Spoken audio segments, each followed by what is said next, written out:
अस्सलाम वालेकुम, good evening. आज 14 जनवरी 2021 welfare party of India Karnataka unit के प्रेसिडेंट एडवोकेट ताहिर हुसैन साहब हमारे साथ यहाँ पर हैं। उनके साथ स्टेट सेक्रेटरी जनाब मुजाहिद बादशाह कुरैशी भी इधर से तशरीफ़ लाए हैं। हमारे उत्तर कन्नड़ा डिस्ट्रिक्ट की एग्जीक्यूटिव बॉडी मीटिंग तय थी, उसमें डिस्ट्रिक्ट कमेटी का चयन होना था। इस सिलसिले में आए हैं और जो अभी जो चल रहा है फार्मर्स एजिटेशन, उस सिलसिले में भी बात करेंगे। इससे पहले मैं आप तमाम मीडिया फ्रेंड्स का, मीडिया भाइयों का और तमाम हमारे WPI मेंबर्स का तहे दिल से मैं आज की शाम को और इस प्रेस मीट को के लिए मैं इस्तेकबाल करता हूँ। आगे की कार्रवाई हमारे जनाब ताहिर साहब शुक्र। वेलफेयर पार्टी की जानिब से मैं तमाम मीडिया हजरात, सहाफ़ी हजरात का इस्तेकबाल करता हूँ। दो तीन चीज़ों पे आपके सामने मालूमात रखनी है। पहली तो ये कि वेलफेयर पार्टी कर्नाटक के जो डिस्ट्रिक्ट सेटअप हैं, उनका हर 2 साल में इलेक्शन होता है और नए ज़िम्मेदारान का इंतखाब होता है। उस सिलसिले में आज उत्तर कन्नड़ा डिस्ट्रिक्ट का इलेक्शन हमने कंडक्ट किया, जिसमें डॉक्टर नसीम साहब जो है वो डिस्ट्रिक्ट प्रेसिडेंट के तौर पर इलेक्ट हुए हैं और इसी तरह हमारे उत्तर कन्नड़ा के लिए जनरल सेक्रेटरी के तौर पर आसिफ शेख साहब जो है वो आज मुंतखब हुए। इसी तरह जो हमारे साबिक जनरल सेक्रेटरी थे शौकत खतीब साहब, वो अब डिस्ट्रिक्ट के वाइस प्रेसिडेंट रहेंगे और इसी तरह हमारे इब्राहिम साहब एक सेक्रेटरी हमारे बने हैं और एक सेक्रेटरी हमारे अब्दुल जब्बार साहब जो है ट्रेजरर बने हैं। तो ये हमारी स्टेट उत्तर कन्नड़ा डिस्ट्रिक्ट की नई टीम है। दूसरा जो अहम मसला है वो ये है, जैसा आप जानते हैं कि पूरे हिंदुस्तान में इस वक्त किसान सड़कों पर है। पिछले करीबन 50 दिनों से लगातार किसान जो है वो एहतजाज कर रहे हैं। 3 क़वानीन जो मरकज़ी हुकूमत ने बनाए हैं उनको लेकर के, ये तीनों क़वानीन जो है किसानों के मुताबिक ये किसानों के लिए नुकसानदा क़वानीन है, इससे कोई किसानों को फ़ायदा होने वाला नहीं है और हुकूमत का ये कहना है कि ये किसानों के हक़ में और किसानों के फ़ायदे के लिए बनाए गए। लेकिन इससे पहले भी हमने इस कैंपेन के सिलसिले में, किसानों के इस प्रोटेस्ट के सिलसिले में जब से ये आगाज़ हुआ है उसी वक्त से हम बिल्कुल इसके साथ चल रहे हैं। बेंगलोर के अंदर भी किसानों का जो बहुत बड़ा प्रोटेस्ट हुआ था, उसमें हमारे कई ज़िम्मेदारान को अरेस्ट भी किया गया था, डिस्ट्रिक्ट सतह पर भी अरेस्ट किया गया। अभी हमने एक नई कैंपेन का आगाज़ किया है किसानों को लेकर के। असल में आम लोगों का जो है किसानों के इन मसाइल को लेकर के कोई दिलचस्पी नज़र नहीं आती। आम लोग ये समझते हैं कि एक आध किसी स्टेट के किसान का ये मसला है, पंजाब या हरियाणा का, जिसको लेकर के दिल्ली में प्रोटेस्ट चल रहा है। तो वेलफेयर पार्टी कर्नाटक ने ये फैसला किया कि किसानों के मसाइल को सामने रखते हुए अवाम के अंदर एक बेदारी आना चाहिए कि ये जो मसाइल हैं ये सिर्फ किसानों के नहीं बल्कि आने वाले दिनों में आम आदमी के को भी जो है इससे फ़र्क पड़ने वाला है, आम आदमी भी इससे मुतासिर होने वाला है। इसलिए रैता भद्रते देश सुभद्रते के नाम से हम पूरे कर्नाटक में एक कैंपेन चला रहे हैं, जिसके तहत तमाम रियासत के तमाम डिस्ट्रिक्टों में सेमिनार, सिम्पोजियम, सिग्नेचर कैंपेन, धरना और एमपी के घरों का लोगों तक ये बात पहुंचाने की कोशिश कर रहे हैं कि ये जो मसाइल हैं, ये जो किसान सड़कों पर उतरे हैं, इसकी वजह क्या है, इससे किसानों को कितना नुकसान पहुंचने वाला है और आइंदा आने वाले दिनों में जिस तरह किसान को ये नुकसान पहुंचने वाला है, इसी तरह इस मुल्क के तमाम आम आदमियों को इससे मुश्किल होने वाली है। अभी जो पहला उसमें जो कानून है वो ये कहता है कि किसान हुकूमत ने ओपन मार्केट किए हैं, जिससे किसान जा कर के अपनी फसल किसी को भी बेच सकता है या कोई भी कंपनी आकर के किसान से माल खरीद सकती है। और हुकूमत ये कह रही है कि जो प्राइवेट कंपनीज हैं वो अच्छे दाम देंगे और किसानों से कॉन्ट्रैक्ट करके वो अपनी उसकी फसल खरीदेंगे। लेकिन असल जब हम इसके अंदर देखते हैं तो ये जो APMC मार्केट थी जिसमें किसान अपनी फसल को बेचा करता था, वहाँ एमएसपी लागू किया जाता था। एमएसपी मिनिमम सपोर्ट प्राइस जिसको हम कहते हैं, जो किसान के लिए उम्मीद थी अगर कोई भी जो है कम दामों पर वहाँ खरीदना चाहे तो ये एमएसपी जो है उसके सपोर्ट के लिए आता था, और वो कम से कम उस प्राइस से कम को कोई खरीद नहीं सकता। लेकिन यही बात किसान मुतालबा कर रहे हैं कि जब आप प्राइवेट कंपनियों को ऑफर दे रहे हैं यहाँ मार्केट ओपन करने का, तो उन पर एमएसपी क्यों आप लागू नहीं करते। ये जो प्राइवेट कंपनियां हैं पहले एक साल में 2 साल में किसानों को अच्छे दाम देंगे और उनका माल खरीदेंगे, लेकिन जैसे जैसे किसान जो है प्राइवेट कंपनियों की तरफ आगे बढ़ेंगे, इधर ये जो एपीएमसी मार्केट है वो पूरी तरह बंद कर दिया जाएगा, ये साफ नजर आ रहा है। और दूसरी तरफ जैसे ही एपीएमसी बंद हो जाएगा, ये जो प्राइवेट कंपनियां हैं वो किसानों को जो है बहुत कम दामों में माल खरीदेंगे, खास करके जो छोटे किसान हैं इस मुल्क के, उनके साथ कॉन्ट्रैक्ट करेंगे और फिर बाद में बीच में ये कहेंगे कि हम जो क्वालिटी चाह रहे थे आपकी फसल में वो क्वालिटी नहीं है, कह करके रिजेक्ट भी कर सकते हैं। इसका लाइव एग्जांपल जो है हासन डिस्ट्रिक्ट के जो पोटैटो फार्मर्स हैं, आलू के जो किसान हैं, उनके साथ ये हादसा हो चुका है। जो चिप्स बनाने की कंपनी है उसने ये कहकर किसानों को पहले कॉन्ट्रैक्ट किया कि हम डबल दाम पर जो है आपको माल खरीदेंगे, लेकिन जैसे ही फसल आती गई किसान जो है वो ख्वाहिश में उसकी खाद ज़्यादा डालने की वजह से फसल साइज छोटा हो गया, तो कंपनी ने ये कहकर उनके माल को रिजेक्ट कर दिया कि ये अब हमारी कंपनी के काम नहीं आएंगे। तो किसान जो है ना इधर एपीएमसी का रहा ना प्राइवेट कंपनी का रहा। तो इस तरह ये तीनों खवानीन जो उसमें जो एक तीसरा कानून है वो ये है कि आप पहले हुकूमत इस बात पर पाबंदी लगाई थी कि जो एसेंशियल कमोडिटीज़ हैं उसको आप ज़्यादा स्टॉक नहीं कर सकते, उसकी एक लिमिट थी। अब उस लिमिट को हटा दिया गया है। लिमिट को हटा देने के नतीजे में भी ये प्राइवेट कंपनियां बड़े पैमाने पर अब फसल जो है किसानों से खरीद करके स्टॉक करेंगी और मार्केट के अंदर स्केर्सिटी का पैदा करेंगी, और उसके बाद जो है उसी फसल को डबल दामों पे बेचेंगी, और इसमें भी किसानों का भी नुकसान है, आम लोगों का भी नुकसान है। तो welfare party of India Karnataka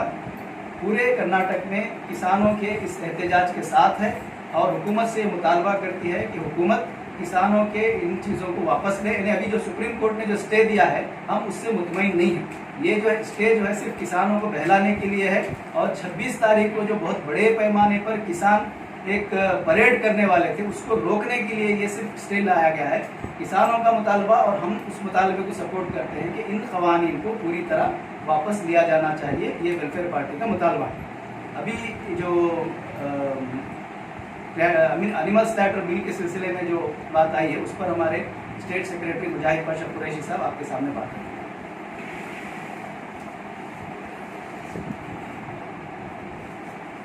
Karnataka prevention, cattle prevention and reservation of slaughtering के लिए Karnataka prevention of slaughtering and reservation of kettles के लिए जो बिल लाया गया है, इस जो 5 जनवरी को कर्नाटका में जिसको ऑर्डिनेंस के जरिए से लाया गया, ये ऑर्डिनेंस भी किसान विरोधी ही है। ये मानना, ये कहना कि ये सिर्फ मुसलमानों के लिए ये बिल इम्पैक्ट करेगा, ये बात सही नहीं है। और ये ऐसा अनडेमोक्रेटिक, अनह्यूमन, पूरा ह्यूमन राइट्स का वायलेशन इस ऑर्डिनेंस के ज़रिए से होता, जिसमें पूरी तरह से ये बात मालूम होती कि ये इंसानों के लिए एक बहुत ही भयानक और एक ब्लैक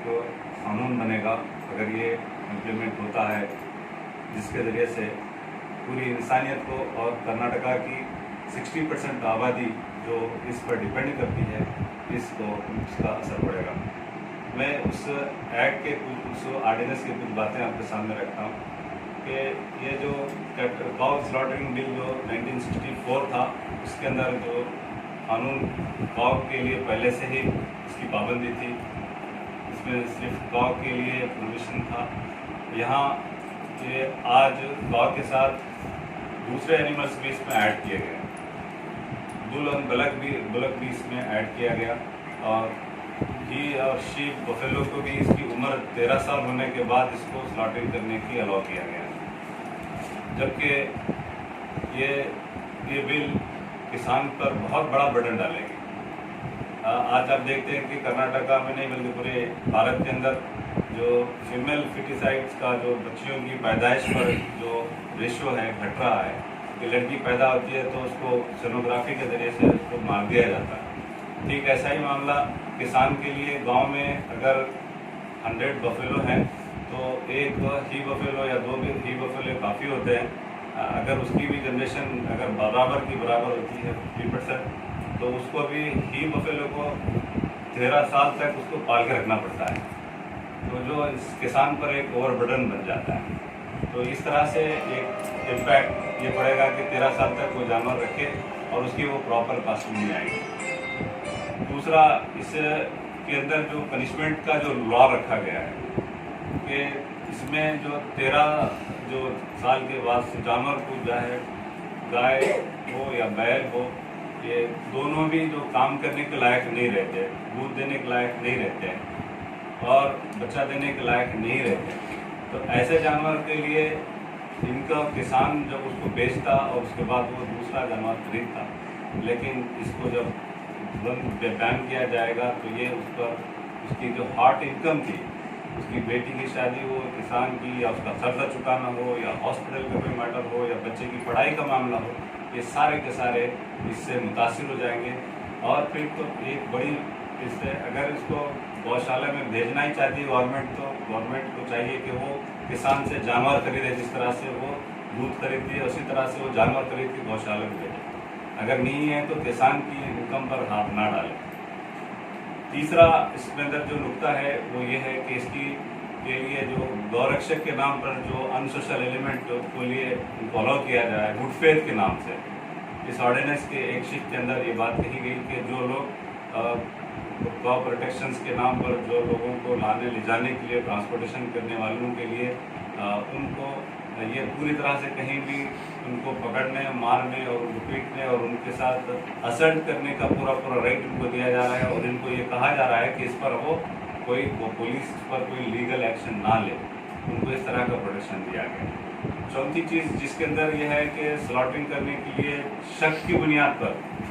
ऑफिसर को सर्च करने का राइट दिया गया कि कोई भी आदमी वेटरनरी ऑफिसर हो या सब इंस्पेक्टर रैंक का आदमी सर्चिंग के नाम पर किसी को भी किसी के घर में भी वारंट के लीगल वारंट के बगैर घर में जाएगा और उसको सर्च करेगा, और उसके बाद अगर कोई उसके पास मिल जाती है, उसके पास अगर गोश्त कंज्यूम करते हुए उसके पास उसके फ्रिज में भी पाया जाता है, तो उसकी जगह को परमिसेस को भी सीज किया जाएगा और उसको भी अरेस्ट किया जाएगा। तो यहाँ व्हीकल है, परमिसेस है और पर्सन है, तीनों को इसमें अरेस्ट करने का लॉ दिया जाता है। और सज़ा भी इस तरह की कि 3 साल से लेकर 7 साल की सज़ा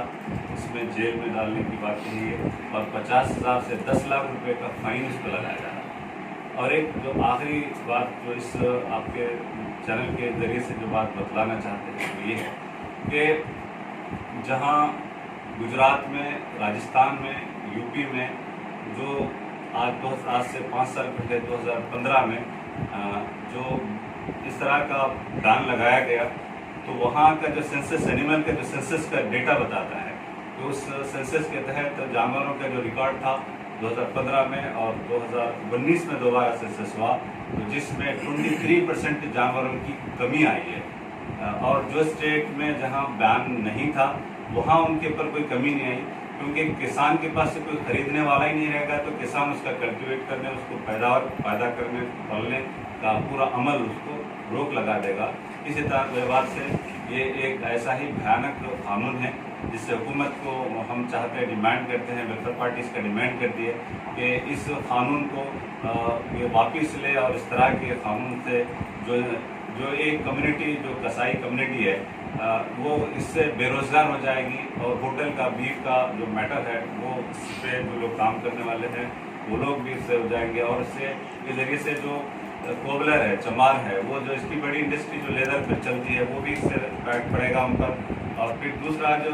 बेसिक फूड के तौर पर एक फंडामेंटल राइट है कि आदमी अपनी मर्जी के साथ पसंद का जानवर खाए।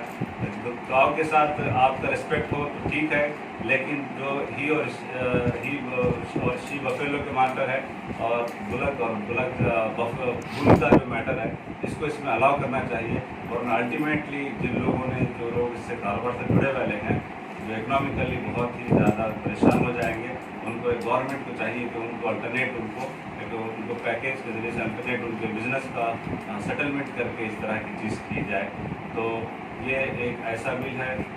इसी के साथ एक और बिल भी जो गवर्नमेंट ऑफ कर्नाटका ने लाया कि लैंड रिफॉर्म एक्ट के तहत ज़मीन को खरीदने का भी कंपनियों को ऑर्डर दिया गया कि कंपनी के जरिए से लैंड खरीदेगी। तो ये ऐसा लग रहा है कि ये किसान विरोधी, पूरे स्टेट से लेकर सेंटर तक की पूरी गवर्नमेंट जो है किसान विरोधी, पुअर विरोधी और जो है जो ह्यूमन राइट्स का कंप्लीट वायलेशन कर रही है। जबकि इनके पास बीफ को एक्सपोर्ट करने में इंडिया आज दूसरे नंबर पर है। तो ये बड़े बड़े कंपनियों के नाम मुसलमानों के रखे हुए हैं, लेकिन इसके ओनर्स के जो मालिक हैं वो सारे के सारे गैर मुस्लिम गुजरात हैं। तो ये स्टेट के अंदर तो बैन करने की बात कही जा रही है, गोवा में बैन नहीं किया जा रहा है, केरला में बैन नहीं किया जा रहा है, नॉर्थ ईस्ट में बैन नहीं किया जा रहा है, लेकिन जो है एक्सपोर्ट भी बैन नहीं किया जा रहा है, लेकिन ये सिर्फ पॉलिटिकल माइलेज के लिए ये काम किया जा रहा है। ये एक आखिरी बात जो मीडिया के जरिए से मैं बात बतलाना चाहता हूँ कि